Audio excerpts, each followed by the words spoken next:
اللہ الرحمن الرحیم وصلی اللہ علی النبی الکریم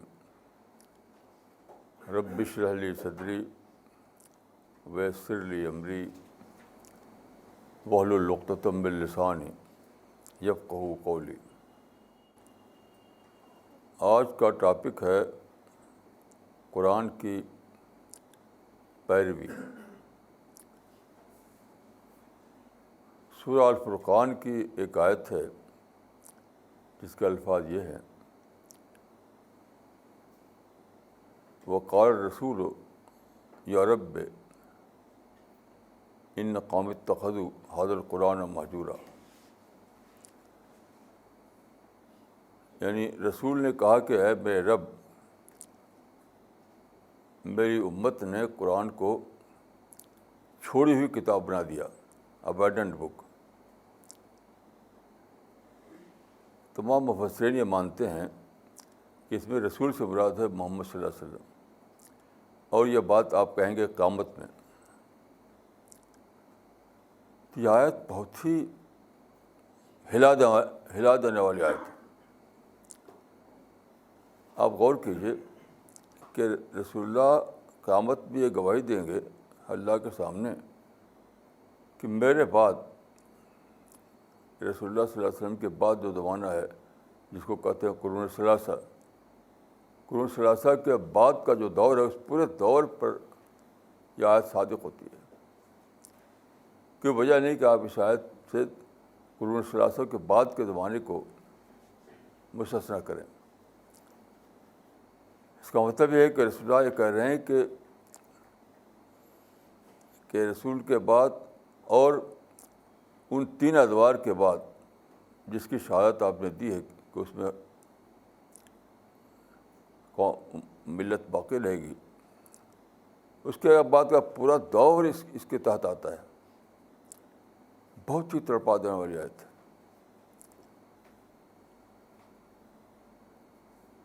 یعنی رسول کا زمانہ، صحابہ کا زمانہ اور تابعین کا زمانہ، ان 3 زمانوں کو کہا جاتا ہے قرون مشہود لہا بالخیر۔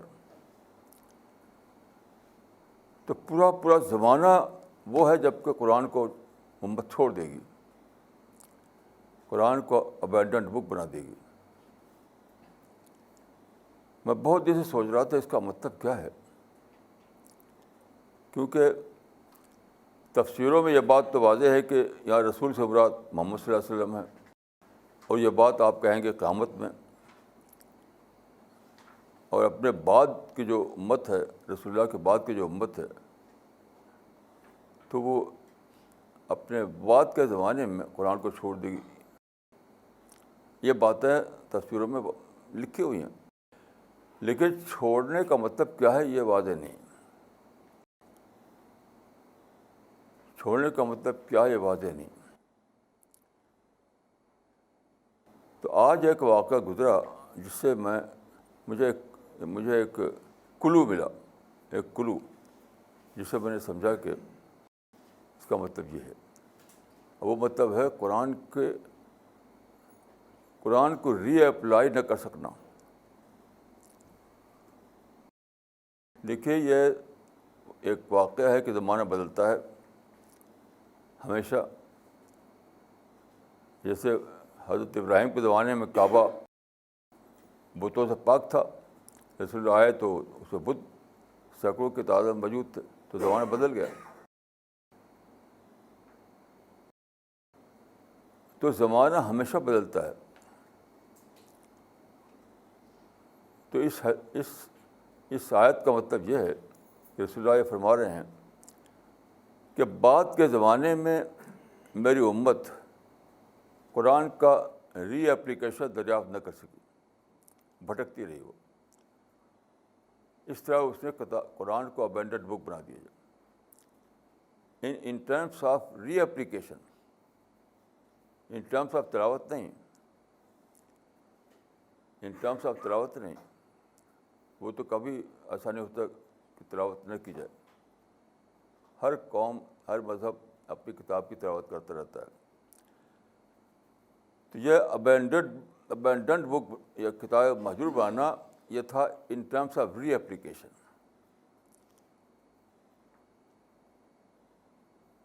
یہ مطلب ہے. اور یہ ری اپلیکیشن بہت پہلے شروع ہو گیا تھا. مثال کے طور پر دیکھیے 13ویں صدی میں جب تاتاریوں نے حملہ کیا، عباسی حکومت کو ختم کیا، تو that was time of reapplication of the Quran. تو لوگ یہی جانتے تھے لڑنا لڑنا لڑنا. پہلے دور میں لڑائی بھائی ہوئی تو سمجھتے اب بھی لڑنا ہی بڑھنا ہے. اب زمانہ بدل چکا تھا، حالات بدل چکے تھے. اب ری اپلائی کرنا تھا. وہ کیا تھا کہ اب لڑائی کے بجائے دعوت. ان تاتاریوں کے ساتھ لڑنے کے بجائے تاتاریوں کے اوپر قرآن کی دعوت پیش کرنا.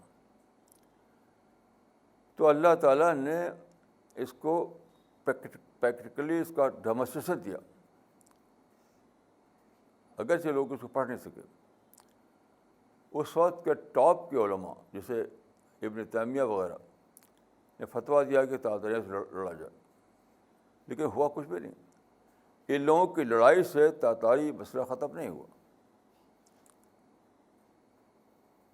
ختم کیسے ہوا؟ دعوت سے. ایسے اسباب پیدا ہوئے کہ اپنے آپ تاتاریوں کے درمیان اسلام کی دعوت پھیلنے لگی. اب وہ تحقیق کر کے آرنلڈ ٹائنبی نے لکھا ہے کہ ہوا یہ کہ جب تاتاریوں نے فتح کر لیا، عباسی حکومت ختم کر دیا، تو بہت زیادہ انہوں نے غلام بنائے، عورتیں اور مرد دونوں کو، ہزاروں ہزار کی تعداد میں پکڑ کر لے گئے اپنے گھروں میں. سارا کام ان سے کرواتے تھے. تو ہر گھر میں، تاتاریوں کے ہر گھر میں مسلم عورتیں اور مسلم مرد بطور غلام کے ہزاروں کی تعداد میں وہاں آ گئے. اب کیا تھا کہ وہ کچھ نہ کچھ قرآن کی انٹریکشن جو ہوتا تھا، وہ انٹریکشن کے دوران کچھ نہ کچھ باتیں ان تک پہنچنے لگی. مثلاً ایک مسلمان کو چھینک آئی، اس نے کہا الحمدللہ. تاتاری نے پوچھا یہ کیا چیز ہے، یہ کیا چیز ہے؟ تو انہوں نے ایکسپلین کیا. نماز کا وقت آیا، ایک مسلمان نے وضو کیا، تو تاتاری نے پوچھا کہ یہ کیا چیز ہے. اس طرح سے انٹریکشن کے دوران اسلام کا تعارف ہونے لگا اور قرآن تک پہنچنے لگا، اور پھر دھیرے دھیرے ان کے دل میں اسلام داخل ہونے لگا. اس طرح جو کام مسلمانوں کے جہاد و قتال سے نہیں ہوا تھا، وہ دعوت کے ذریعے ہو گیا. یہ اللہ تعالیٰ نے ایک ڈیمونسٹریشن دکھایا کہ جب حالات بدل جائیں تم کو ری اپلیکیشن تلاش کرنا چاہیے، نہیں کہ وہی تلوار چلاتے رہو. لیکن اس بات کو کسی نے واضح نہیں کیا، اس لیے ابھی تک قوم اس سے بے خبر ہے. اب اس کی ایک اور مثال لیجیے اس معاملے کو سمجھنے کے لیے. 1948 تک فلسطین پر مسلمانوں کی حکومت تھی، تقریباً 800 سال تک یا اس سے زیادہ. تو 1948 میں یہ ہوا کہ چونکہ برطانیہ کا اقتدار تھا، تو مختلف اسباب کے تحت انہوں نے جیسے انڈیا کا پارٹیشن کیا، انہوں نے فلسطین کا بھی پارٹیشن کر دیا، جو کہتے ہیں بالفور ورڈکٹ. رفلی آدھا دیا انہوں نے یہودیوں کو، آدھا دیا عربوں کو، اور جو بیسٹ حصہ تھا، جو لائن شیئر تھا، وہ عربوں کو ملا. یہ عربوں نے، سارے عرب دنیا میں جتنے عرب علماء تھے سب کے سب فتویٰ دینے لگے کہ مارو مارو ان کو، بھگاؤ یہودیوں کو.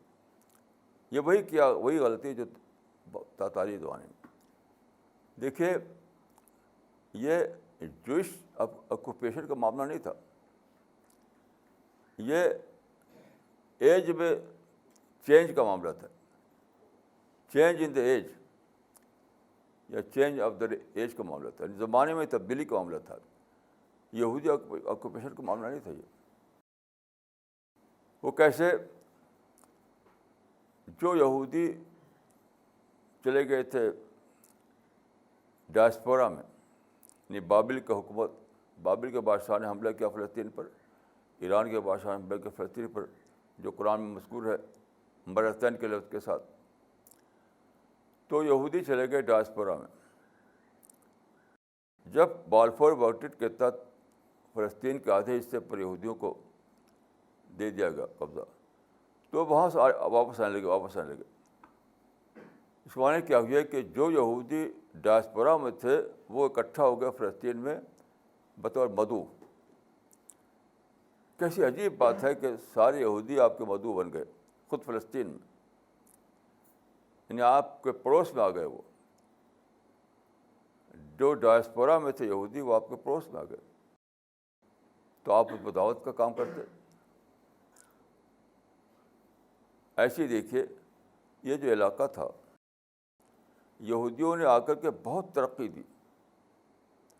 یہ جو علاقہ تھا فلسطین کا، یہاں بہت زیادہ ہسٹوریکل مونومنٹ ہیں، بہت زیادہ. اس لیے ٹورسٹ اسپاٹ وہاں پر بہت زیادہ ہے. تو جب اسرائیل نے جب ڈیولپ کیا فلسطین کو تو ٹورزم بہت بڑھ گیا. اسی زمانے میں ٹورزم بھی آیا. پہلے زمانے میں ٹورزم تو تھا نہیں. جب کمیونیکیشن آیا تب ٹورزم آیا. تو ایک طرف تو یہودی جو ہے جو ڈائسپورا میں تھے وہ آپ کے مدعو بن گئے، آپ کے پڑوس میں آ کر بس گئے. دوسری طرف جو ہسٹوریکل مونومنٹ وہاں پر ہیں اس کی وجہ سے سارے دنیا سے ٹورسٹ آنے لگے بہت زیادہ. وہی مدعو تھے آپ کے، وہ بھی آپ کے مدعو تھے. اسی زمانے میں کمیونیکیشن بھی آیا. تو کمیونیکیشن کو استعمال کر کے آپ بہت زبردست دعوی کر سکتے تھے یہودیوں کے درمیان اور ٹورسٹوں کے درمیان. اور وہاں پر آپ پرنٹنگ پریس سے فائدہ اٹھا سکتے تھے. تو چونکہ نئے حالات میں نہیں سمجھ سکے کہ اب ہمیں کرنا کیا ہے، ان ری ایپلیکیشن کو دریافت نہیں کر سکے. ماضی میں یہ تھا کہ مارو، مار کے قبضہ کرو. تو وہ سمجھے کہ ابھی بھی مار کا قبضہ کرنا ہے. اب زمانہ بدل چکا تھا. اب وہ زمانے ختم ہو چکا تھا جب کہ کوئی فوج گھس جائے قبضہ کر لے. یہ ایج آف نیشنلزم ہے، ایج آف کنگشپ نہیں ہے. That was phenomena of kingship, وہ ختم ہو چکا. اب جو ہے ایج آف نیشنلزم ہے. اب مار کر کہیں گھس جائے قبضہ کر لیں، وہ ممکن نہیں ہے. تو ان لوگوں نے نئے حالات میں اسلام کا اپلیکیشن دریافت نہیں کر سکے اور 60 برس سے لڑ رہے. کل میں ایک رپورٹ چھپی ہے فلسطین کے بارے میں. تو ایک ویسٹرن جرنلسٹ وہاں گیا، اس نے لوگوں سے انٹرویو کیا. تو ایک لڑکا تھا تقریباً 20 سال کا، اس سے بات کی انہوں نے. تو وہ لڑکا کیا کہتا ہے کہ ہم یہاں ایک فلیٹ میں رہتے تھے اپنے باپ کے ساتھ. تو وہاں پر اسرائیل نے بم مارا تو میرا باپ مر گیا. تو اب یہ آدمی تو امن کی بات کر رہا تھا. اس نے کہا کہ مجھے امن سے مطلب نہیں، مجھے تو ریونج لینا ہے، مجھے تو اپنے فادر کا ریونج لینا ہے. اس کو پڑھ کر میں سمجھا کہ یہ جو ٹرائبل کلچر تھا آج تک کنٹینیو ہے. ٹرائبل کلچر جو کیا تھا، وہ تھا وہ تھا انتقامی جنگوں کا زمانہ، انتقامی جنگ، ریونج وار. اور ریونج وار کیا تھی، میں بہت دن سے سوچتا تھا کہ بچپن میں ہم نے کتاب پڑھی تھی مولا حالی کی، وہ بکر اور تغلب کی باہم لڑائی، صدی جس میں آدھی انہوں نے گوائی. تو وہاں مکہ میں 2 قبیلے تھے، بنو بکر اور بنو تغلب، آپس میں لڑے اور 50 سال تک لڑتے رہے وہ. تو میں سوچتا تھا کہ آخر 50 سال تک کیوں لڑتے رہے ہو؟ کتابوں میں اس کا جواب مجھے نہیں ملا. آخر کار مجھے دریافت کیا کہ وہ کیا ہے، انتقامی لڑائی چین وار بن جاتی ہے. ایک بک چھپی ہے اس پر، اس کا نام ہی ہے، کتاب کا ٹائٹل ہے چین وار. کہ جب دادا کو مارا گیا، باپ نے کہا کہ مجھے تو انتقام لینا ہے.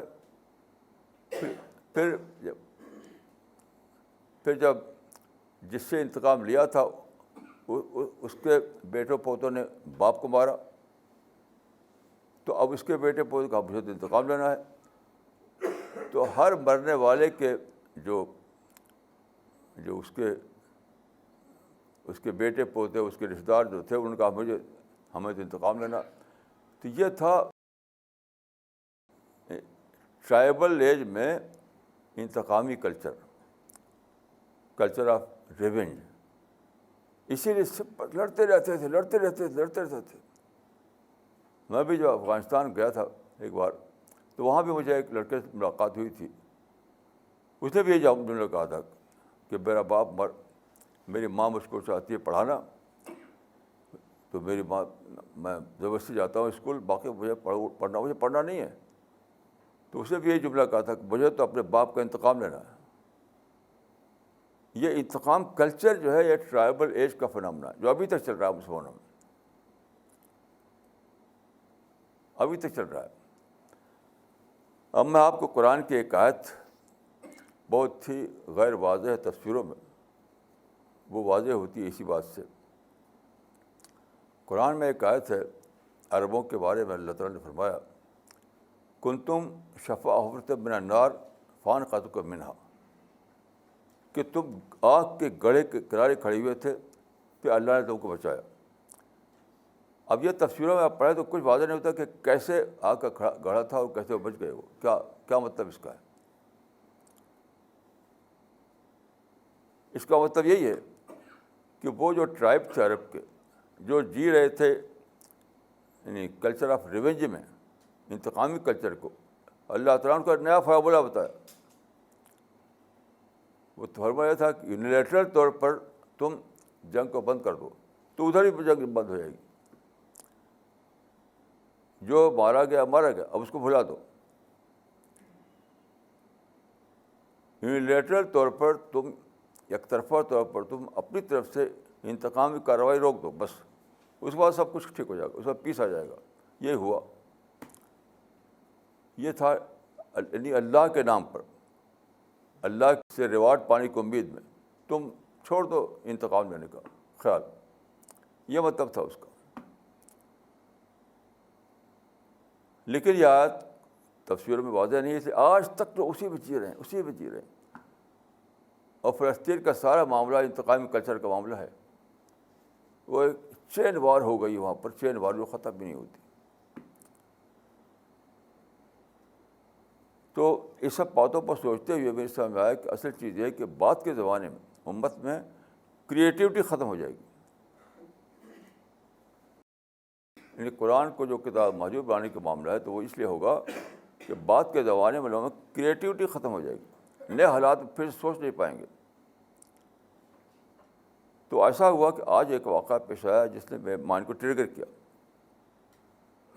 تو پھر یہ سب باتیں سمجھ میں آنے لگی. آج صبح موبائل پر ایک خبر آئی ہے، ہمارے ساتھی ہیں کلکتے کے ساتھی، انہوں نے وہاں پر انٹرفیتھ سیمینار کیا ہے. ہر مذہب کے لوگوں کو جمع کیا انہوں نے،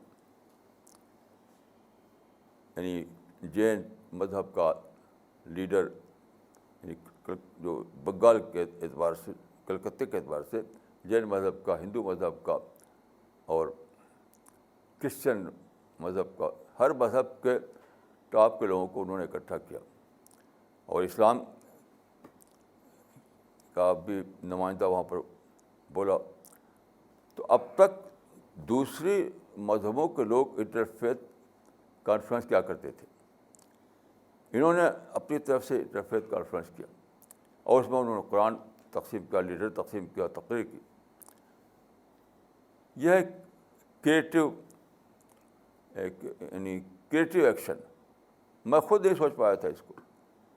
ابھی تک ہم یہی کرتے تھے کہ دوسرے لوگ کرتے تھے انٹرفیئر ڈائلاگ تو ہم اسے چلے جاتے تھے.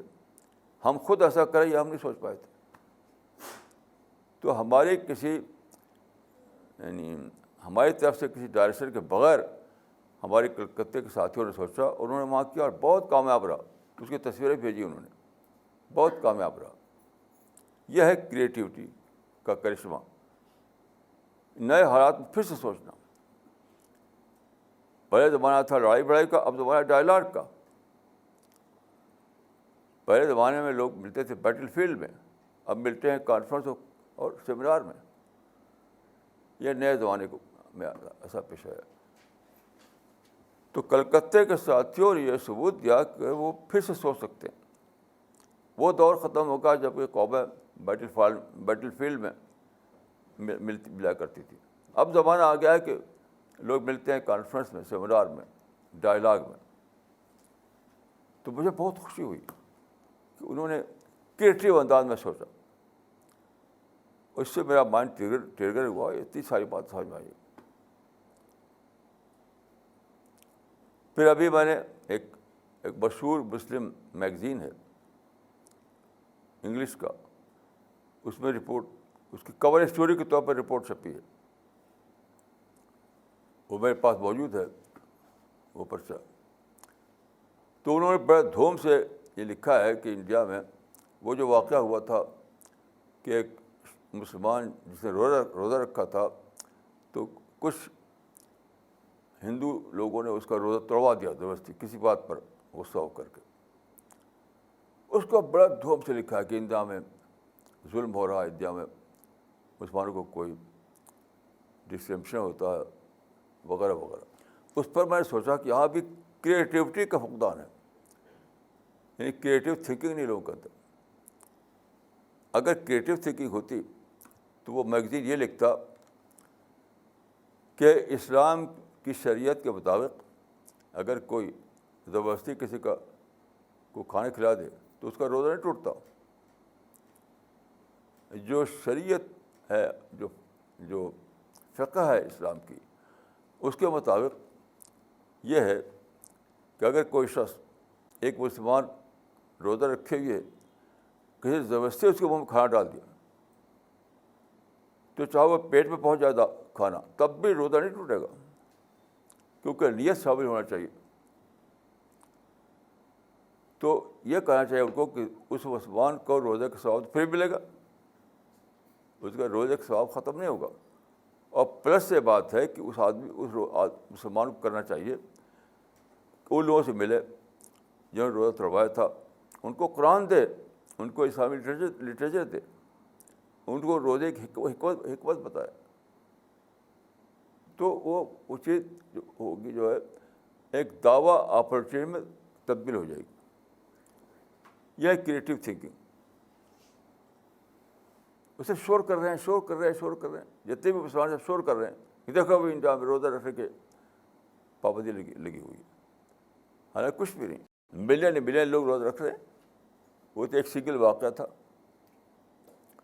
تو اگر کریٹیوٹی ہوتی، لوگوں کے اندر کریٹیو تھنکنگ ہوتی، تو وہ کہتے ہیں کہ چلو اس نے جو کیا روزہ تو تمہارا پھر بھی تمہارا ثواب ملے گا، تم کو اس طرح کسی کا روزہ ٹوٹتا نہیں. اب تم ایک لوگ اس کو دعوت دو، اس سے مل کر کے اس کو قرآن پہنچاؤ، اسلامی لٹریچر پہنچاؤ.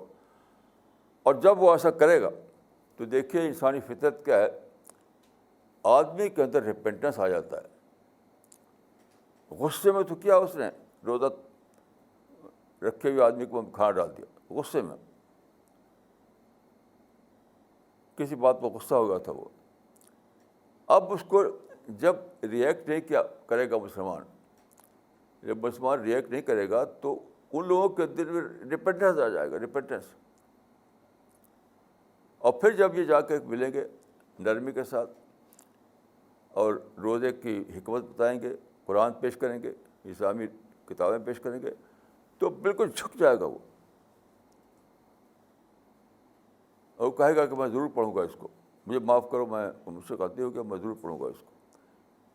تو دیکھیے وہ اپرچونیٹی میں, یعنی ایک دعویٰ اپرچونیٹی میں تبدیل ہوا وہ معاملہ. لیکن اس کے لیے کریٹیوٹی چاہیے, اس کے لیے کریٹیوٹی چاہیے. تو رسول اللہ صلی اللہ علیہ وسلم کی جو حدیث ہے کہ قیامت میں آپ فرمائیں گے کہ میری امت نے قرآن کو چھوڑ دیا, اس کا مطلب کیا ہے کہ دور زوال آیا, بات کو ڈی جنریشن ہوا قوم کا, اور اس کی وجہ سے انہوں نے کریٹیوٹی کھو دی, اور اس کی وجہ سے یہ ہوا کہ وہ قرآن کو ری اپلائی نہیں کر سکے, بس لڑائیاں کرتے رہے, ماضی کے تاریخ کو دہراتے رہے. لڑائی کا دعوت تو ختم ہو گیا, اب تو ایج آف پیس ہے.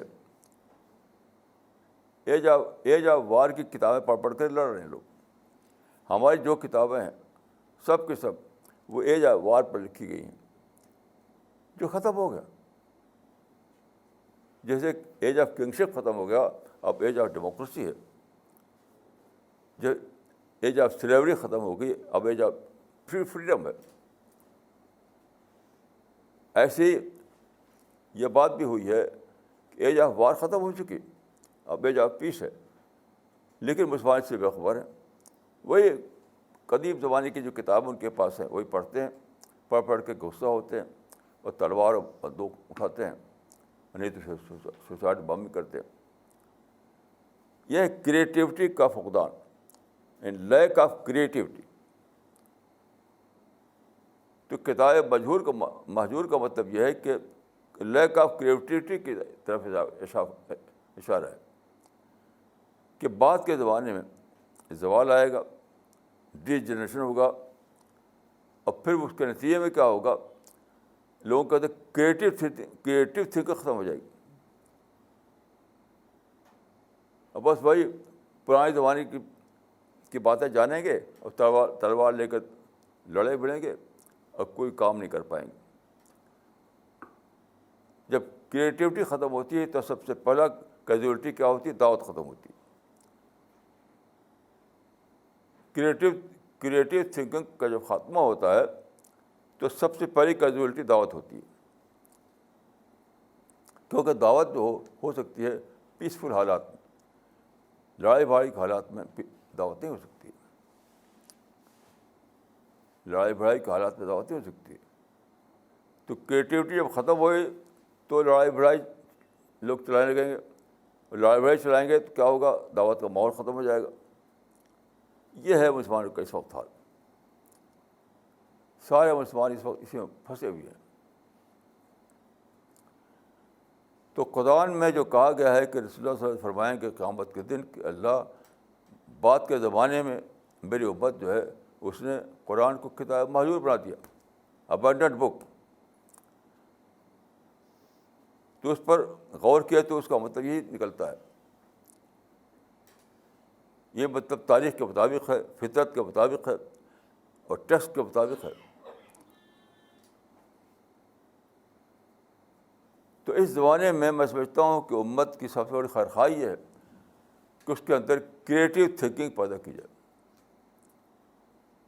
مسلم امپاورمنٹ اور ملی ورک اور سوشل ورک اس سے کچھ ہونے والا نہیں. آج کل مسلمانوں بڑے دھوم سے یہ سب کام ہو رہے ہیں. مسلم امپاورمنٹ اور ملی ورک اور سوشل ورک اور مسلمانوں کے اندر طرح طرح کے اس طرح کے کام, اس سے کچھ بھی نہیں ہونے والا ہے. اب تک نہ ہوا نہ آئندہ ہوگا. جڑ کی بات یہ ہے کہ مسلمانوں کے اندر کریٹیو تھنکنگ لائی جائے, تب وہ جانیں گے کہ how to reapply Quran, how to reapply the Quran in the present situation.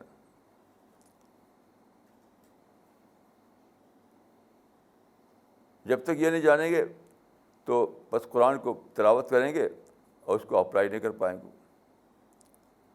Apply نہیں کر پائیں گے. مثلا دیکھیے قرآن میں یہ آیت ہے کہ لا تستوی الحسنۃ ولا السیئۃ ادفع بالتی ہی احسن فاذا الذی بینک وبینہ عداوۃ کانہ ولی الحمیم. اس میں بتایا گیا ہے کہ جو تمہارا دشمن ہے اس سے اچھا سلوک کرو, اس کا سیئہ کے جواب میں حسنہ کرو, تو وہ دشمن تمہارا دوست بن جائے گا. اب کریٹیوٹی نہ ہونے کی وجہ سے اس آیت کی وضاحت نہیں کر سکے ہمارے مفسرین. اس کا مطلب یہ ہے جب سیئہ کی صورت پیدا ہو اس وقت ریئیکشن مت کرو. عام طور پہ کیا ہوتا ہے, جو سیئہ کی صورت پیدا ہوتی ہے تو فوراً لوگ غصہ ہو جاتے ہیں, بھڑک اٹھتے ہیں, لڑنے بلنے کھڑے ہوتے ہیں. اسی تو منع کیا گیا جو مسلمان کر رہے ہیں اس وقت ہر جگہ سیئہ کا حوالہ دے کر کے لڑنے کے لیے تیار ہے, ہر جگہ, کہ انہوں نے ہمارے ساتھ سیئہ کیا تو ہم لڑیں گے.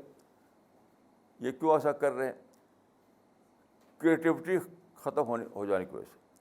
سیئہ جب کیا جائے اسی وقت تو آپ کو حسنہ کرنا ہے. لا تستوی الحسنۃ ولا السیئۃ ادفع باللتی احسن. تو ساری دنیا میں مسلمان اس وقت کیا کر رہے ہیں, ان کی جو نفرت میں مبتلا ہیں, لڑائی بھڑائی میں کر رہے ہیں اور گنج کنچر چلا رہے ہیں ہر جگہ. وہ کیوں کر رہے ہیں؟ ان کے پاس یہی جواز ہے کہ انہوں نے سیئہ کیا تو ہم بھی سیئہ کر رہے ہیں. یہی جواز ان کے پاس ہے. لیکن یہ ایکسکیوز بالکل باطل ہے. قرآن یہ کہتا ہے کہ انہوں نے سیئہ کیا ہے تو حسنہ کرو, تب وہ تمہارا دوست بن جائیں گے. ان کو کل مت کرو, ان کو اپنا دوست بناؤ. لیکن اس طرح سوچ نہیں پاتے.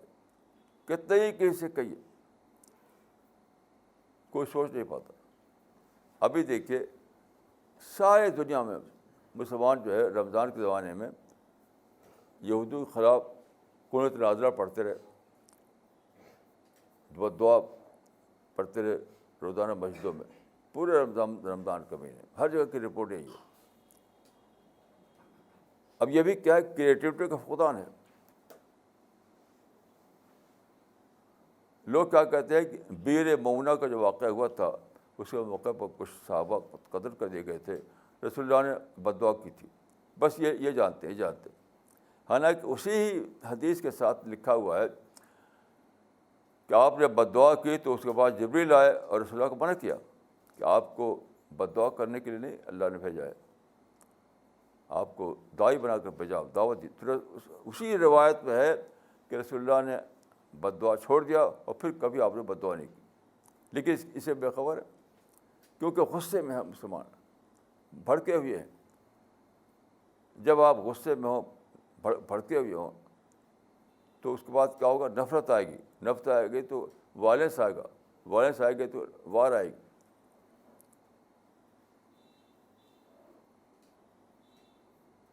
تو جو آلریڈی ٹیکسٹ میں موجود ہے اس سے بے خبر ہیں کیونکہ کریٹیوٹی نہیں. تو مسلمانوں کے اصلاح کے لیے جتنی بھی کوششیں ہو رہی ہیں سب ابھی تک بے فائدہ ہو چکی ہے, کچھ بھی فائدہ ان کا نہیں. اور اس کی وجہ کیا ہے کہ جڑ تو یہ ہے کہ کہتے کریٹیوٹی ختم ہو گئی, کہ کریٹیو تھنکنگ ختم ہو گئی, اور اس کو زندہ کرنے کی کوئی ترکیب نہیں.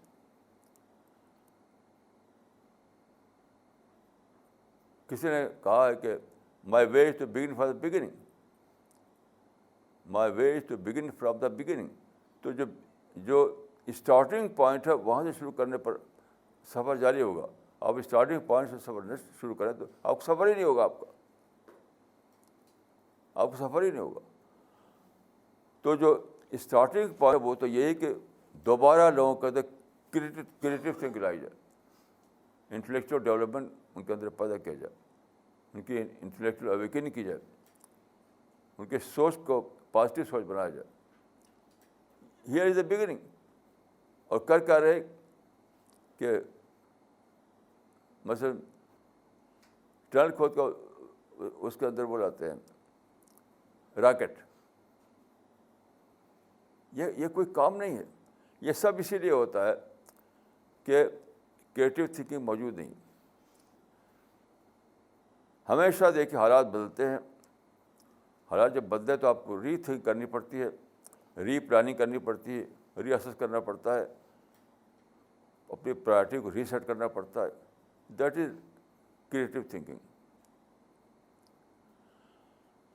تو مسلمانوں میں جو چاہے مسٹر ہو یا مولوی ہو, چھوٹے ہوں یا بڑے ہوں, اساگر ہو یا کابر ہو, سب کے سب ون ٹو آل میرے علم کے مطابق کریٹو تھنکنگ سے محروم ہو گئے. وہی پرانی باتوں کو دہراتے ہیں, وہی لڑائی بڑائی کی باتیں کرتے ہیں, وہی جو لڑکے نے کہا کہ ہمیں تو ریونج لینا ہے. یہ ریونج لینا یہ پرانا ٹرائبل کلچر کی زبان ہے. مجھ کو تو ریونج لینا ہے, مجھ کو تو انتقام لینا ہے, یہ ٹرائبل کلچر کی زبان ہے جو کہ ختم ہو چکے. میں جب افغانستان گیا تب بھی یہ بولی سنی تھی میں نے کہ مجھ کو تو انتقام لینا ہے. اور ابھی فلسطین کی جو رپورٹ آئی ہے وہ بھی وہاں بول رہے ہیں وہی, ہم کو تو انتقام لینا ہے. یہ ٹرائبل ایج کی زبان ہے. ٹرائبل ایج تو ختم ہو چکا. لیکن جب کریٹو تھنکنگ ختم ہو جاتی ہے تو لوگوں کو پتہ نہیں چلتا کہ کون ایج آیا کون ایج گیا. جب کریٹو تھنکنگ ختم ہو جائے تو لوگ سمجھ نہیں پاتے کہ کیا حالات میں کیا چینج آیا ہے, کون سا زمانہ چلا گیا, کون سا زمانہ باقی ہے. کتنے سارے لوگ ہیں جو ابھی بھی وہی باتیں کرتے ہیں جو کنگ شپ کے دور کی باتیں. ان کو پتہ ہی نہیں کہ ڈیموکریسی کا زمانہ آ گیا. لڑائی کی باتیں کرتے ہیں, ان کو پتہ ہی نہیں کہ پیس کا زمانہ آ گیا ہے.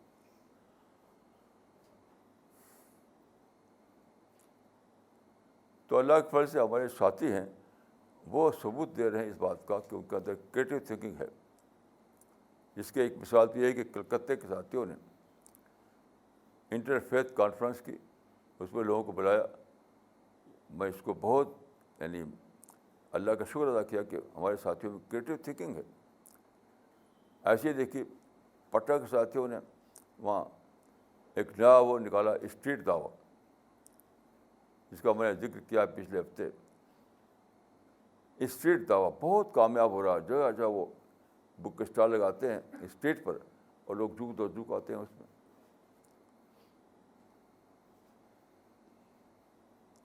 ایسے مختلف طریقے سے ہمارے ساتھی کام کر رہے ہیں. ایسے میں بنگلور گیا تو وہاں میں نے دیکھا کہ وہاں ساتھیوں نے ایک سینٹر بنایا ہے, چھوٹا سا, وہ مائکرو سینٹر ہے کہنا چاہیے, لیکن فل فلیجڈ ہے. سارے سہولتیں اس کے اندر موجود ہیں. ایک بڑے سینٹر میں جو ہونا چاہیے وہ سب چھوٹے سینٹر میں موجود ہے. تو مائکرو سینٹر لیکن فل فلیجڈ ہے. وہ بھی میں سمجھتا ہوں کریٹو تھنکنگ کی ایک بات ہے. تو ہمارے ساتھیوں میں اللہ کے فضل سے یہ بات آئی کہ وہ خود سوچتے ہیں, خود پلان کرتے ہیں, نئے حالات میں کیسے دعوت کے کام کو آگے بڑھایا جائے, وہ خود اس کی تدبیر ڈھونڈتے ہیں. یہ گویا کہ امت میں اس کو آپ سی پی ایس کے اس کے بعد نہ دیکھیے, امت میں ایک نئی بگننگ کے طور پر دیکھیے آپ. یہ سی پی ایس کے لوگ جو کر رہے ہیں وہ امت کا حصہ ہے. تو آپ سی پی ایس کے ریفرنس مت دیکھیے اس کو, یہ دیکھیے کہ امت مسلمہ میں ایک نئی بگننگ شروع ہوئی ہے. آپ اگر سی پی ایس کے ریفرنس دیکھیں گے تو آپ پھر محدود کر دیں گے اس کو. سی پی ایس میں جو لوگ ہیں وہ کیا ہے, امت مسلمہ کا حصہ ہے. اس لحاظ سے یہ جو کریٹیوٹی کے واقعات جو ہیں وہ امت مسلمہ میں ایک نئے بگننگ کی علامت ہے, نئی بگننگ. اس طرح آپ جب سوچیں گے تو آپ کا حوصلے میں حوصلہ بہت بڑھ جائے گا. اقبال کا ایک شعر ہے بہت زیادہ اسٹیج پر دہرایا گیا ہے, ذرا نم ہو تو یہ مٹی بہت زرخیز ہے ساقی. یہ ایک شاعری تھی, انہوں نے شاعری کر دیا. اقبال نے یہ نہیں بتایا کہ کیسے اس کو زرخیز کیا جائے. شاعری سے زرخیز نہیں ہو سکتی. کوئی امت شاعری کے ذریعے سے نہیں زندہ ہو جاتی.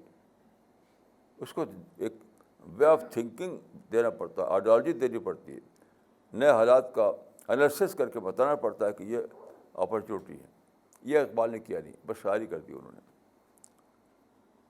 اللہ کے فضل سے ہمارے مشن میں یہ ہے کہ ہم یعنی عسر میں یسر تلاش کر کے ہم بتاتے ہیں، پرابلم میں اپرچونیٹی تلاش کر کے بتاتے ہیں، لوگوں کے اندر انٹلیکچوئل ڈیولپمنٹ لانے کی کوشش کرتے ہیں. نتیجہ کیا ہوتا ہے کہ لوگوں کے اندر کریٹیوٹی آ رہی ہے. تو سی پی ایس کے لوگوں میں اللہ کے فضل سے آلریڈی کریٹیو تھنکنگ آ چکی ہے، اور اسی لیے وہ نئے ڈھنگ پر دعوت کا کام کر رہے ہیں، نئے ڈھنگ پر، اور بہت ہی افیکٹو ڈھنگ پر. اس میں اتنا یہ اضافہ کرنا چاہوں گا کہ آپ اس کو سی پی ایس کے حوالے سے نہ سوچیے، اس کو آپ سمجھیے کہ امت مسلمہ کا ایک فیکشن ہے سی پی ایس، اور امت مسلمہ میں گویا ایک بگننگ شروع ہوئی ہے، ایک بگننگ، کیونکہ آپ بھی امت مسلمہ کا ایک پارٹ ہیں.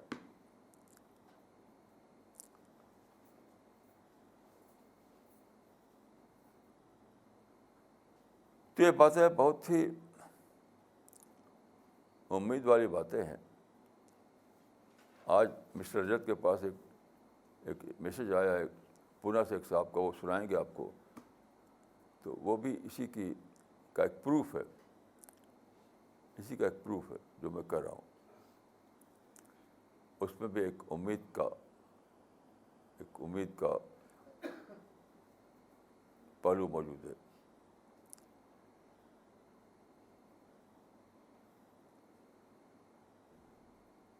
میں آج کل زیادہ تر کیا کرتا ہوں کہ کرسی پہ بیٹھا ہوا آپ لوگوں کی دعا کرتا رہتا ہوں سی پی ایس کی ٹیم کے لیے، کیونکہ اگر ہم ڈائریکشن دیں اور کوئی پروگرام چیک آؤٹ کر کے بتائیں، اس سے کچھ ہونے والا نہیں. کسی بنے بنائے پروگرام، کوئی بنا بنا پروگرام دے آپ، اس سے کوئی بڑا کام نہیں ہوتا. بڑا کام ہوتا ہے کہ لوگ سیلف پروگرامر بن جائیں، ہر آدمی سیلف پلانر بن جائے، خود سوچے، خود امپلیمنٹ کرے، تب بڑا کام ہوتا ہے. تو میں اسی کی دعا کرتا رہتا ہوں. اور اللہ کے فضل سے ہمارے ساتھیوں میں یہ صفت بہت بڑے پیمانے پر پیدا ہو چکی ہے. تو میری دعا ہے کہ اللہ تعالیٰ مجھ کو اور آپ کو توفیق دے کہ ہم آپ اللہ کی مرضی پہ چلیں، دنیا میں ہمیں اللہ کی مدد حاصل ہو، اور آخرت میں ہمیں اللہ کی.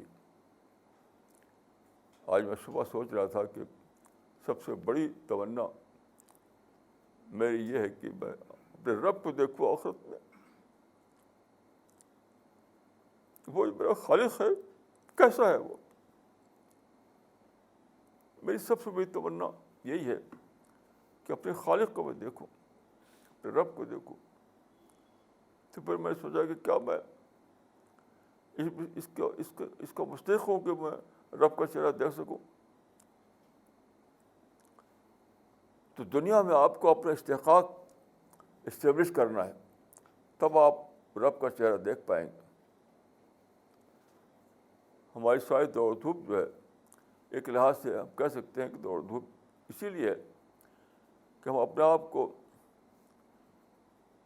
یہ پروو کر سکیں کہ ہم اس قابل ہیں کہ اللہ کا چہرہ ہمیں دیکھنے کی توفیق ملے، ہم اللہ رب العالمین کا دیدار کر سکیں.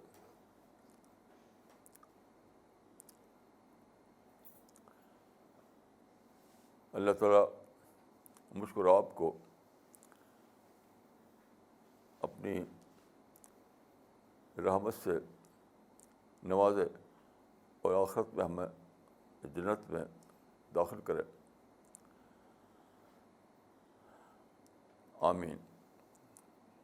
السلام علیکم ورحمۃ اللہ.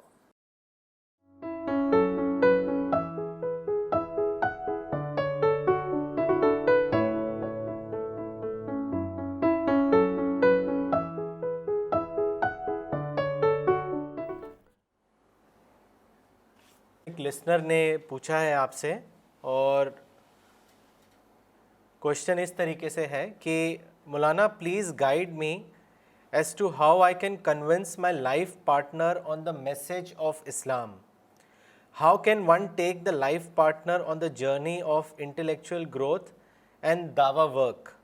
How do you convince or demonstrate the right mindset? Please guide me. دیکھیے یہ کوئی ایک آدمی کا قصہ نہیں ہے کہ دائی اور مودو کے درمیان نارمل سچویشن نہیں ہوتی. یہ ہمیشہ ایسا ہوتا، ہر پیغمبر کے زمانے میں ایسے ہی ہوا. تو دعوی work begins from normalization of the situation. دعوی ورک اناؤنسمنٹ سے شروع نہیں ہوتی. دعوت جو ہے، دعوت کبھی بھی اعلان سے، اناؤنسمنٹ سے شروع نہیں ہوتی. دعوت شروع ہوتی یہاں سے کہ دائی اپنی طرف سے ایسے حالات پیدا کرے کہ دائی اور بدو کے درمیان نارملسی قائم ہو جائے، نارمل سچویشن آ جائے. اس کے بعد ہی دعوت کا کام ہوتا ہے. دیکھیے اس میں دائی کو سیکریفائز کرنا پڑتا ہے، کیونکہ ہمیشہ کچھ نہ کچھ باتیں ہوتی ہیں ایسی جو ان پلیزنٹ ہوتی ہیں. یہ ہمیشہ ہوتا ہے، پیغمبر کے ساتھ بھی ایسا تھا. تو دائی کو، جس کو میں نے پچھلے ہفتے کہا تھا کہ لِأَجْلِ اللَّهِ for the seek of God, تو دائی کو لِأَجْلِ اللَّهِ یا for the seek of God sacrifice کرنی پڑتی ہے. یعنی سچویشن کو نارملائز کرنے کے لیے دائی کو سیکریفائز کرنا پڑتا ہے. یہ نہیں کہ بائیلیٹرل بنیاد پر کچھ نہیں ہوتا اس دنیا میں کام، اور جو ہوتا ہے وہ یونیلیٹرل بنیاد پر ہوتا ہے. تو میں یہ کہوں گا کہ ہر آدمی کو ایک ہی کریٹر نے پیدا کیا ہے، ہر آدمی کے اندر وہی فطرت ہے، وہی نیچر ہے. تو پوٹینشیلی ہر آدمی کا اس بات کی تیار ہے کہ اس کو سچائی ملے صحیح شکل میں تو وہ قبول کر لے. میں آپ کو ایک واقعہ عرض کروں گا کہ رسول اللہ جب مکہ میں تھے تو وہاں پر بہت ہی زبردست ایک آدمی تھے جن کو ہم عمر بن الخطاب کہتے ہیں. تو شروع میں کئی سال تک وہ رسول اللہ کے سخت خلاف تھے، بہت خلاف تھے. تو ایک واقعہ ہے کہ ایک صحاب جو اسلام میں داخل ہو چکے تھے، بیوی نے اپنے ہسبینڈ سے کہا کچھ عمر بن الخطاب کے بارے میں، کوئی پازیٹیو رپورٹ دی انہوں نے. یہ ہجرت حبشہ کے وقت کی بات ہے، یعنی کوئی ہوپ فل رپورٹ. تو ان کے شوہر نے، جو صحابی تھے، ان کا واللہ لا یسلم ھذا حتی اسلم ہمارا خطاب، کہ خدا کی قسم یہ آدمی اس وقت تک اسلام قبول نہیں کرے جب تک اس قبیلے کا گدھا بھی اسلام قبول کر لے. اتنا زیادہ سخت رائے تھی. لیکن آپ جانتے ہیں کہ وہی عمر بن الخطاب جو ہے، انہوں نے اسلام قبول کیا اور وہ اسلام کے بہت بڑے سپاہی بن گئے. تو یاد رکھیے، ہمیں کبھی کسی کے بارے میں مایوس نہیں ہونا چاہیے، اور ہمیشہ بگننگ اپنی طرف سے ہوتی ہے، دوسرے کی طرف سے نہیں ہوتی. کبھی بھی بگننگ دوسرے کی طرف سے نہیں ہوگی، اپنی طرف سے ہوگی. تو ان حقیقتوں کو سامنے رکھ کر کے پلاننگ کیجیے اور اللہ سے دعا کرتے رہیے. ہم بھی دعا کرتے ہیں، اللہ تعالیٰ آپ کو کامیابی عطا فرمائے. مولانا اگلا سوال دلی سے ہے، مولانا فرحات صاحب کا، اور انہوں نے پوچھا ہے کہ آج آپ نے مینشن کیا about creativity, So my question is, how can one inculcate creativity in oneself? دیکھیے کریٹیوٹی تو ایک ہڈن سائیکلسٹی ہے آدمی کے اندر, ایک پوشیدہ صلاحیت ہے. کریٹیوٹی کا آپ کہیں سے ایکسپورٹ نہیں کرتے. کریٹیوٹی آلریڈی آپ کے اندر موجود ہے. چیز کیا ہے, اپنے کو ڈسٹریکشن سے بچائیے, نفرت سے بچائیے, نیگیٹو تھنکنگ سے بچائیے, تو اپنے آپ ہی وہ انفولڈ ہونے لگے گی اپنے آپ. اب جیسے کہ ابھی واقعہ میں نے عرض کیا کہ اس کے روزے دار مسلمان کے منہ میں کھانا ڈال دیا زبردستی, تو سارے لوگ غصہ ہو گئے. غصہ جب ہو گئے تو کریٹیو تو ختم ہو جائے گی. اگر ٹھنڈے طریقے سے سوچتے, مسجد جا کر 2 رکعت نماز پڑھتے, دعا کرتے خدا ہمیں ہدایت دے, تو آپ لوگ پیسیفائی کرتے. جیسے ہی آپ لوگ پیسیفائی کریں, فوراً آپ کا اندر کا جو پوٹینشیل کھل جائے گا وہ, اور پھر اسی کا نام کریٹیوٹی ہے. اپنے فطرت میں, آپ کی فطرت میں جو پوٹینشیل چھپا ہوا ہے اس کو انفولڈ کرنے ہی کا نام کریٹیوٹی ہے. کوئی الگ سے کوئی چیز نہیں ہے یہ. جس طرح کہا جاتا ہے کہ نیچر میں جتنے پارٹیکل ہیں تو ایک پارٹیکل بھی کوئی اس میں ایڈ نہیں کر سکتا, جتنے ہیں وہ اتنے ہیں. ایسے ہم بھی کوئی نئی چیز اپنے اندر نہیں پیدا کر سکتے, کچھ ایکسپورٹ کر کے نہیں لا سکتے, جو ہے اسی کو انفولڈ کرتے ہیں. تو creativity is also an item of unfolding. یہ میں نے سمجھا ہے اپنے تجربے سے. مولانا اگلا سوال لینے سے پہلے I would like to read the comment which has come from Pune from mister Kamal Kothari. He was recently subscribed the spirit of Islam magazine by miss Sarah Fatima. تو ان کا کامنٹ جو آج آیا ہے وہ اس طریقے سے ہے. انہوں نے لکھا ہے کہ received the magazine today, read through most of it already. Superb content as always. Some of the articles that were very useful to me were Sharia is non-political, the culture of peace, trying to change history's outcome. Amongst these again, the first one was very, very useful and most informative for me. I am sure even for many Muslims this must be coming as a shocking news. I admit I had a completely different view of Sharia and Fatwa, obviously negative, until I read this masterly piece. Everything now has fallen into place. Just a few sentences and the concept sinks in beautifully. Maulana ji has explained so well. Thank you for sending me the magazine. God bless. مولانا اگلا سوال لیتے ہیں جو دلی سے ہے اور مظہر صدیقی صاحب نے کیا ہے. انہوں نے لکھا ہے کہ اس دنیا میں قرآن ہی سب سے بڑی کتاب ہے جو ہمیں سکھاتی ہے کہ ہمیں سب کا ویل وشر ہونا ہے, لوگوں تک قرآن پہنچا کے انہیں جنت کا راستہ دکھانا ہے. پھر کیا ریزن ہے کہ اس کو ہی ماننے والے ناشکری اور لڑائی کے ماحول میں جی رہے ہیں؟ یہاں کس عمل کی سب سے زیادہ ضرورت ہے؟ دیکھیے یہ ہمیشہ ہی ایسا ہوتا ہے, انسانی زندگی میں نگیٹو حالات موجود رہتے ہیں, پرابلم موجود رہیں گے, شکایتیں موجود رہیں گی, یہ ہمیشہ ہی ہوتا ہے, کوئی نئی بات نہیں ہے. ہر پیغمبر کے زمانے میں, صحابہ کے زمانے میں, ہر زمانے میں.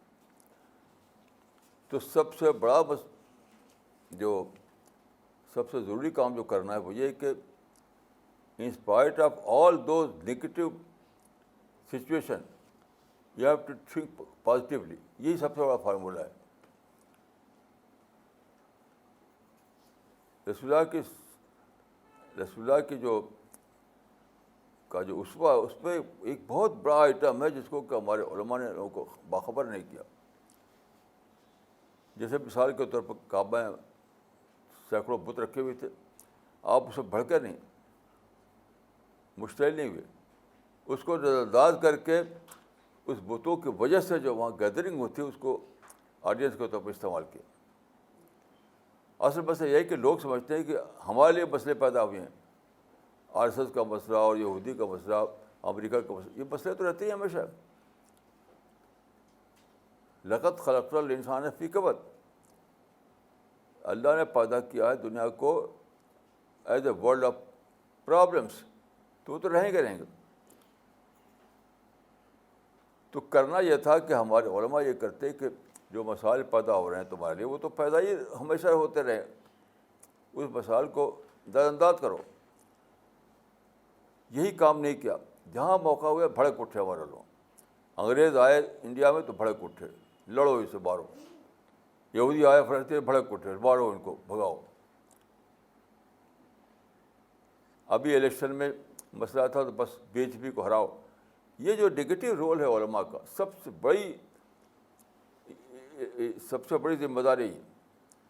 شاید دنیا میں جو نگیٹو تھنگ ہے اس کے سب سے بڑی ذمہ دار میرے دیکھ علماء ہے کہ جو صورتحال پیدا ہوئی تو بس وہ دشمن ہے, اس کو مارو. امریکہ دشمن ہے, یہودی دشمن ہے, آر ایس ایس دشمن ہے, بی جے پی دشمن ہے, بس سب دشمن ہیں. ان کے فتوے, ان کی تقریریں سب اسی نسج پر ہیں. اسے مسلمان سمجھ نگیٹو ہو گئے. حدیث میں آتا ہے کہ علماء ہی سے, حدیث میں آتا ہے کہ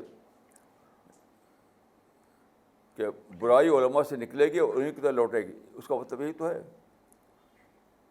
فتنہ, ہاں فتنہ کا لفظ ہے. یخرج منہم الفتنہ و یعود الیہم, ایسے کچھ الفاظ ہیں. انہیں سے فتنہ نکلے گا, انہیں کی طرح لوٹے گا.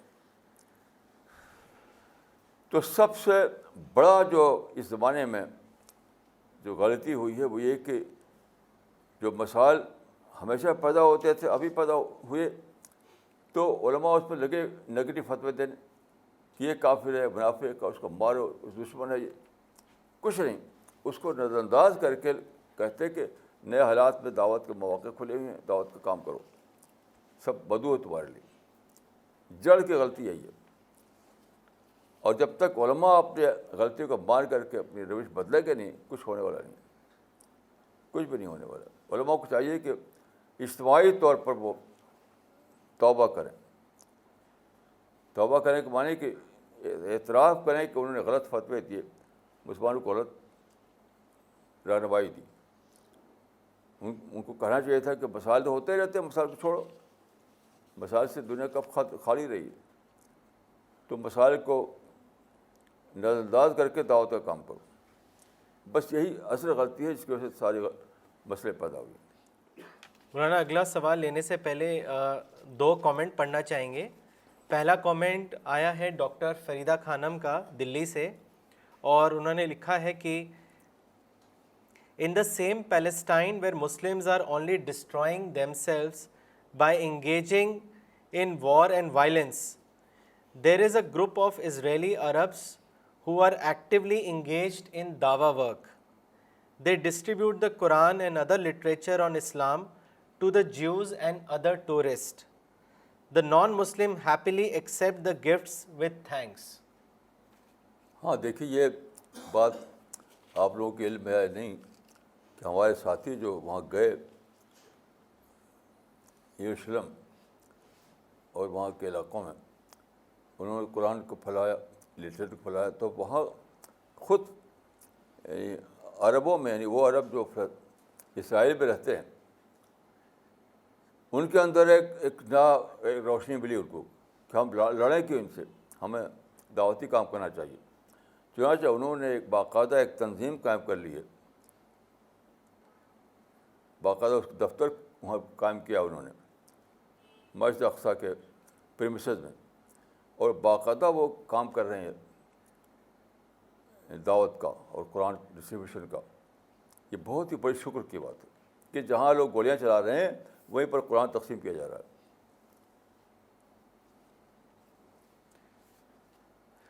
مولانا اگلا کامنٹ ڈاکٹر ثانیہ سنین خان کا ہے دلی سے، اور انہوں نے لکھا ہے کہ ان 60 years Muslims in Palestine and the Arab world failed to translate the Quran in Hebrew. There are 3 translations of the Quran. All of them has been done by Jews. This shows lack of dawah spirit in the Arabs. اب دیکھیے کیسی عجیب بات ہے کہ یہودی لوگوں نے تو قرآن کا ترجمہ کیا اپنی زبان میں، اور مسلمان نہیں کر سکے. یہ بے شمار پیسہ برباد کیا گیا، بلین ٹریلین ڈالر سے زیادہ پیسہ برباد ہوا یہ فلسطین کی وار میں. سو کال جہاد، یہ جہاد نہیں میرے نزدیک. لیکن یہ جذبانوں کے اندر نہیں پیدا ہوا کہ یہودیوں کی زبان میں یعنی ہیبرو میں قرآن کا ترجمہ کیا جائے. یہ کتنی بڑی بھیانک غلطی ہے کہ بے شمار پیسہ برباد کر رہے ہیں، جانیں دے رہے ہیں، اپنے سب کچھ لٹا رہے ہیں، اور قرآن کا ترجمہ کر کے پہنچائے لوگوں کو. اس کا جذبہ نہیں. یہی تو پوچھا جائے گا آخرت میں کہ یہی تو کام تو بڑا تھا کہ قرآن پہنچاؤ، وہی تو نے پہنچایا نہیں. جو اصل کام کرنا تھا وہی کیا نہیں. گولیاں مارنے کی کیا ضرورت تھی، ان کو قرآن پہنچاتے تو. کیسی عجیب بات ہے یہ. مولانا اگلا سوال ڈاکٹر پردھان نے کیا ہے دلی سے، اور انہوں نے لکھا ہے کہ مولانا many Muslims call our non-Muslim friends kafir. This hurts their sentiments very badly. What is the right perspective about it according to Islam? دیکھیے اس پہ ہمارا ایک آرٹیکل بہت تفصیل کے ساتھ چھپا ہوا ہے، آپ اس کو پڑھ لیجیے. ہم اس کو غلط سمجھتے ہیں کہ کافر کہا جائے. بالکل یہ یعنی میں کہوں کہ یہ جھوٹ ہے کہ ان کو کافر کہنا. وہ انسان ہے. رسول اللہ نے یہ مدینے کے یہودی کو انسان کہا تھا، کافر نہیں کہا تھا. یہ بخاری میں روایت موجود ہے کہ مدینے میں جو یہودی تھے رسول اللہ ان کو کافر نہیں کہا بلکہ انسان کہا. تو چاہے یہودی ہوں، چاہے ہندو ہوں، چاہے جینی ہوں، چاہے کوئی بھی ہو، وہ انسان ہے سب کے سب، کوئی کافر نہیں ہے. یہ اللہ کے یعنی یہ اللہ کے ڈومین کی بات ہے کہ کسی کے بارے میں کہے کہ کون کیا تھا کون کا نہیں تھا. ہمارا آپ کا کام نہیں ہے. تو اس مقالے میں اس آرٹیکل میں دکھایا کہ ساری دنیا دارالانسان ہے، کوئی دارالکفر نہیں. یہ بالکل جھوٹا فتویٰ ہے کہ یہ دارالکفر ہے. میں بلا شبہ یہ کہنے کی ذمہ داری لیتا ہوں کہ یہ فتویٰ جھوٹا ہے کہ یہ دارالکفر ہے. یہ دارالانسان ہے. یہ دارالانسان ہے. ساری دنیا کے لوگ دارالانسان ہیں، ساری دنیا کے لوگ انسان ہیں، اور دنیا جو ہے ہماری دارالانسان ہے. ہمیں صرف ان کو اللہ کا پیغام پہنچانا ہے. یہ بالکل بلا شبہ بہت جو بھی لفظ اس کے لیے ہو میں بولنے کے تیار ہوں کہ ہمیں حق نہیں کہ ہم کہیں کہ یہ کافر ہیں. ہمیں صرف یہ حق ہے کہ ہم کو دعوت کا پیغام پہنچائیں. تو آپ اس مقالے کو پڑھیے جو میں چھپ چکا ہے کہ سارے لوگ انسان ہیں، اور موجود دنیا جو ہے ہمارے لیے دارالانسان ہے. وہ یہ نہ دارالکفر نہیں ہے، ہرگز نہیں ہے. مولانا اگلا سوال ناوید حسین صاحب کا ہے لکھنؤ سے، اور انہوں نے لکھا ہے کہ which organizations and teachers in today's world according to you are in line with your thinking with respect to creative plan of God, patience and tolerance? بھائی یہ آپ کا کام ہے کہ آپ جانیے. ہمارا جو مشن ہے وہ سب لوگ جانتے ہیں. ہماری کتابوں میں پڑھ لیجیے. آپ طے کیجیے کہ کون اس کے مطابق ہے یا کیا ہے. یا میں کسی کو ڈکلیئر نہیں کر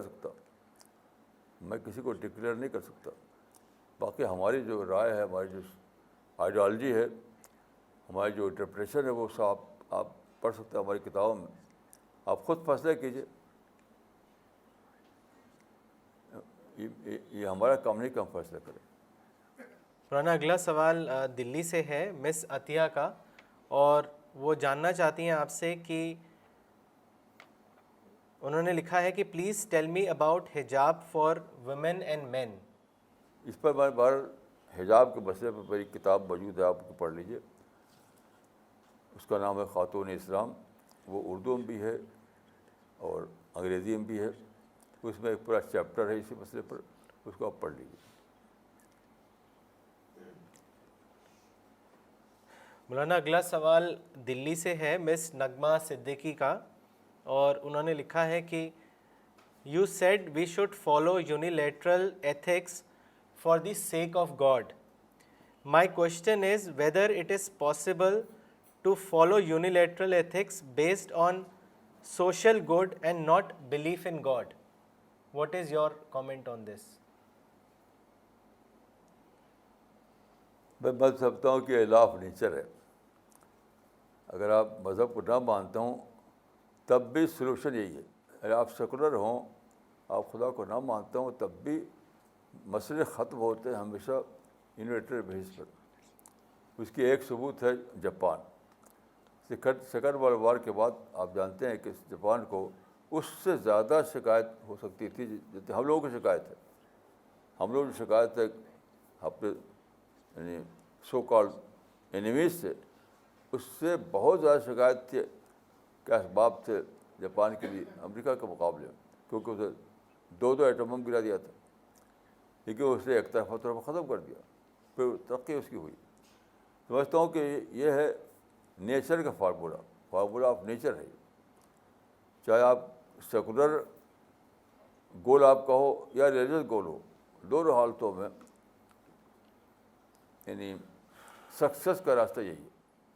مولانا اگلا سوال پاکستان سے ہے, عبد اللطیف صاحب نے کیا ہے, اور انہوں نے لکھا ہے کہ امت مسلمان اس وقت مکمل طور پر دور زوال میں ہیں, لیکن سوائے سی پی ایس کے پوری امت کے علماء, دانشور اور رہنما اس بات کو نہیں جانتے, اس لیے وہ امت مسلمان کی رہنمائی اور اصلاح میں بھی ناکام ہو رہے ہیں.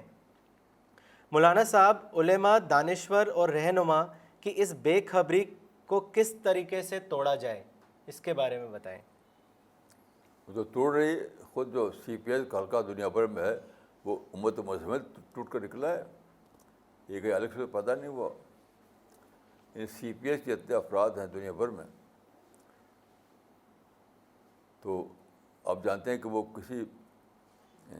کہیں ہم نے کسی پلانٹ سے تو ایکسپورٹ نہیں کیا ہے. اسی امت مسلمہ کا افراد سب کے سب. تو امت مسلمہ اور دوسرے لوگ جو ہیں سب کی فطرت سیم ہے. ہر انسان کی فطرت وہی ہوتی ہے. آپ انسان کی فطرت کو ایڈریس کیجیے, اور پھر آپ دیکھیں کہ انہی لوگوں میں آپ کو ایسے لوگ ملیں گے جو آپ کی بات کو اعتراف کر کے اس کا ساتھ دیں گے. مولانا اگلا ایک کامنٹ آیا ہے جو مس بشرا نے بھیجا ہے دمام سے, اور انہوں نے لکھا ہے کہ ماشاء اللہ very enthusiastic talk, truly comprehensive. I congratulate all the Dawah teams who are struggling hard for Dawah work in India. May Allah include all the CPS dais in his mukarrabin. Okay, so we will end the session now. Thank you.